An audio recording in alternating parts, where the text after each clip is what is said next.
ఉన్న బంగారాన్ని విడిపించి ఆ రోజు ఆన్లైన్ రేటుకే మేము కొంటాం. Sharma gold company. నమస్తే, వెల్కమ్ టు సుమన్ టీవీ. నేను మీ యామిని. ప్రస్తుతం మనతో ఉన్నారు ప్రముఖ ఆధ్యాత్మికవేత్త, ప్రముఖ జ్యోతిష వాస్తు పండితులు ముల్లపూడి సత్యనారాయణ మూర్తి గారు ఉన్నారు. మనం గురుగారితో మాట్లాడేద్దాం. నమస్కారం గురుగారు. నమస్కారం మా యామిని. గురుగారు, ఈ క్రోధినామ సంవత్సరంలో అసలు కన్యా రాశి వారికి ఏ విధంగా ఉంటుందండి? అలానే వీళ్ళకి సంబంధించిన వ్యయం కానీ, ఆదాయం, రాజపూజ్యం, అవమానం ఏ విధంగా ఉంటుంది? కన్యా రాశి సింహరాశి వాళ్ళకి పోటీనిస్తుంది ఈ సంవత్సరం. అంటే ద బెస్ట్ రాశుల్లో సింహరాశి, కన్యారాశి టాప్ ప్లేసులను ఆక్రమిస్తున్నాయి. దానికి బేసిక్గా రూల్ చెప్పాను నేను. ఆదాయం 5, వ్యయము 5,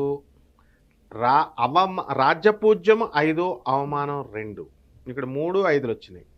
సేమ్ నెంబర్ ఎవరికైతే రిపీట్ అవుతుందో ద బెస్ట్గా జ్యోతిషం ప్రిన్సిపల్స్ ప్రకారము అది కన్సిడర్ చేయబడుతుంది. ఈ రకంగా సింహరాశి వాళ్ళకి 2, 3 సార్లు వచ్చింది. ఒక్క వ్యయంలో తప్ప మిగతా అన్నీ 2.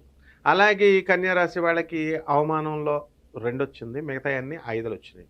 కాబట్టి పోటీగా ఉంటుందన్నమాట వీళ్ళకి. ఎంతవరకు భర్తలు వదిలేశాడు, మా పెళ్ళాలు మా మీద కేసులు పెట్టేశారు, మా పెళ్ళాలు మాతో కాపురం చేయట్లేదు, ఒకే ఇంట్లో ఉంటున్నాం, యుఎస్లో కింద మేము ఉంటున్నాం, పైన మా పెళ్ళం ఉంటుందని బాధపడేటటువంటి వీళ్ళందరికీ కూడా క్లియర్డ్. కన్యారాశి వాళ్ళకి ఎకనామిక్ ఫ్రంట్లో ఆదాయాలు బ్రహ్మాండంగా పెరుగుతాయి, జీతాలు బ్రహ్మాండంగా పెరుగుతాయి, ఆ వ్యాపారాలు వచ్చేసరికి బ్రహ్మాండంగా ఉంటుంది. అండ్ రాహువు దీనికి బేస్ ఏమిటి అంటే సప్తమంలో ఉన్నటువంటి ఈ రాహువు అక్టోబర్ నెల తర్వాత షష్టమ స్థితిగతుడు అవుతున్నాడు. శని అక్కడే షష్టమ స్థితిగతుడు అవుతున్నాడు. శత్రువులు మిత్రువులుగా మారిపోతారు. అండ్ వాట్ నాట్, ఇంకా బ్రహ్మాండంగా ఉంది. అదేవిధంగా ఈ యొక్క కన్యా రాశి వారికి ఇప్పుడు సప్తమంలో ఉన్నటువంటి ఈ యొక్క రాహువు యొక్క ప్రభావము, ఈ గురుడు అష్టమంలో ఉంటూ ఎంతవరకు వేధించుకుంటూ వచ్చాడు. అయితే ఏప్రిల్ 22 తర్వాత ఇంకా వీళ్ళు బ్రహ్మాండంగా ఉంటారు. 9th హౌస్లోకి గురుడు వచ్చేసాడు. ఎప్పుడైతే ఈ గురుడు 9th హౌస్లోకి వచ్చాడో పూర్వజన్మ సంబంధమైనటువంటి పుణ్యమంతా కూడా ఒకేసారి లేస్తుంది సునామీలాగా. కాబట్టి వీళ్ళకి ఎక్కడో ఎవరో దూరపు బంధువులు చచ్చిపోతారు, వీళ్ళకి ఆస్తి కలిసి వస్తుంది. అదేవిధంగా వీళ్ళ పేరు మీద ఉన్నటువంటి ఆస్తులు ఏవైతే ఉన్నాయో వీళ్ళు మర్చిపోయినటువంటి వాళ్ళు చాలామంది ఉంటారు. చాలామంది పెద్ద పెద్ద ఫార్మస్యూటికల్ కంపెనీ, నాకు కూడా తెలుసు, ఒక ఫేమస్ కంపెనీ, ఆయన చనిపోయినప్పుడు దాని ఓనర్ నా ఫ్రెండ్ అనమాట. అప్పుడు వాళ్ళు అంత కొనేసాడు ఆయన, కూతుర్లకి కొడుకులకి. కొంటే వాళ్ళ తహసీల్దారు ఎంఆర్ఓ వచ్చి, సార్ మీ స్థలాలు ఇక్కడ ఉన్నాయని తీసుకెళ్ళినప్పుడు నేను కూడా వెళ్ళాను. అంటే మీదే సార్ ఈ స్థలం, మీ అమ్మాయి మీదే, మీ డాడీ కొన్నాడు అని. అంత బాగుంటుందన్నమాట కన్యారాశి వాళ్ళకి. సో నో ప్రాబ్లం అమ్మ. పాపం కష్టాలు పడ్డారు, 2 సంవత్సరాల కష్టాలు పడ్డారు కదా, శనీశ్వరుడు రాహువు కరుణించారు వాళ్ళని. అలానే ఇప్పుడు ఆర్థికంగా కానీ వ్యాపారస్తులకి ఏ విధంగా ఉంటుందండి రాశి వారికి? ఆర్థికంగా మనకి 5 ఉంది. అంటే శుభాల పరంపర, తర్వాత ఎకనామిక్ ఫ్రంట్లో ధన సంపాదన. అంటే కష్టపడతారు, బాగా కష్టపడినప్పుడు కృషితో నాస్తి దుర్భిక్షం, ధైర్యే సాహసే లక్ష్మి. దూకుతారు, ధైర్యంగా చేస్తారు, డబ్బు బాగా సంపాదిస్తారు. ఆ తర్వాత ఖర్చు కూడా బాగానే పెడతారు. ఆ తర్వాత ఆరోగ్య పరిస్థితి రీత్యా మనము బాగుంటుంది, అదే సంపద. సో ఈ విధంగా పక్కన పెట్టండి. ఇకపోతే వీళ్ళకి ఏం కావాలో మనకి వ్యాపారాల దగ్గరికి వచ్చేసరికి అక్టోబర్ తర్వాత ఎలక్ట్రానిక్స్, సాఫ్ట్వేర్ రంగాలన్నీ కూడా విజృంభిస్తాయి.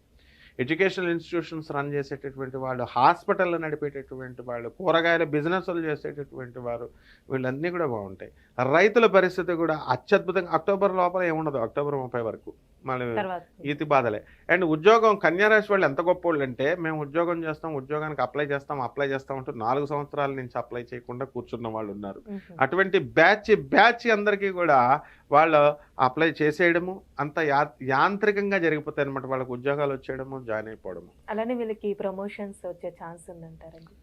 కొత్త బ్రహ్మాండమైన ఉద్యోగాలే వచ్చేస్తుంటే ప్రమోషన్స్ ఏంటి, ఖచ్చితంగా వచ్చేస్తాయి. ఇప్పుడు ఆల్రెడీ కంటిన్యూ అవుతున్నటువంటి వాళ్ళకి ఎప్పుడైతే ఏప్రిల్ 22 తారీఖు రావాలా, అప్పుడు గురుడు ఎప్పుడైతే మేషరాశి నుంచి వృషభ రాశిలోకి వస్తాడో అప్పటి నుంచి ప్రమోషన్స్ అనేటటువంటివి ఖచ్చితంగా వచ్చేస్తాయి. అదేవిధంగా ఎవరైతే ట్రాన్స్ఫర్స్ కోసం ప్రయత్నిస్తూ ఇంతవరకు పనిలో ఉన్నటువంటి వాళ్ళు ఎవరైతే ఉన్నారో వాళ్ళకు కూడా ట్రాన్స్ఫర్స్ అనేవి వచ్చేస్తాయి. అలానే ఇప్పుడు కోర్టు సమస్యలు ఉన్న వాళ్ళకి ఏ విధంగా ఉంటుందండి రాశి వారికి? కోర్టు సమస్యలు జనరల్గా వీళ్ళని బాధించాలా. అసలు ఎందుకు ఈ యొక్క కుజుడికి మనం బుధుడు రివర్స్ అనమాట.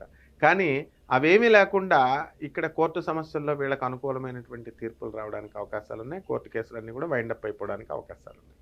గురుగారు ఇప్పుడు వివాహానికి సంబంధించి రాశి వారికి ఏ విధంగా ఉంటుందండి? వివాహాలు, ఈ కన్యా రాశి వాళ్ళకి వివాహాలు అవుతాయి. ఈ మే వచ్చిన తర్వాత నుంచి మే 1 ఏప్రిల్ 22 గురుడు మారుతున్నాడు అని అంటున్నాం కదా, అక్కడి నుంచి వివాహాలు కానటువంటి స్త్రీలకి వివాహాలు ఖచ్చితంగా అయిపోవడానికి అవకాశాలు ఉన్నాయి.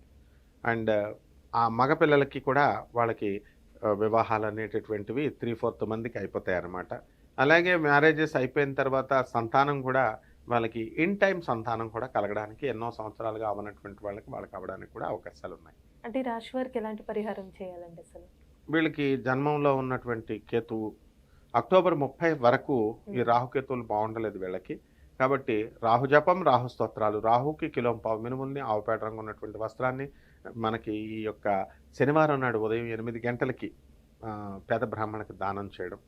అలాగే వీలుంటే 1 కిలోంపావు ఉలవలను తీసుకెళ్ళి ఎద్దులకి మనం మేత పెట్టడం. ఈ రెండు చేయడం వల్ల ఈ యొక్క దోషం పరిహారమే. వీళ్ళంతా కూడా చాలా చక్కగా మంచి మానసికంగా ఆనందంగా ఉంటారనమాట.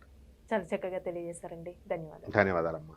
సుమన్ టీవీలో మీ పర్సనల్ అండ్ బిజినెస్ ప్రమోషన్స్ కోసం కింది నెంబర్కి కాంటాక్ట్ చేయండి.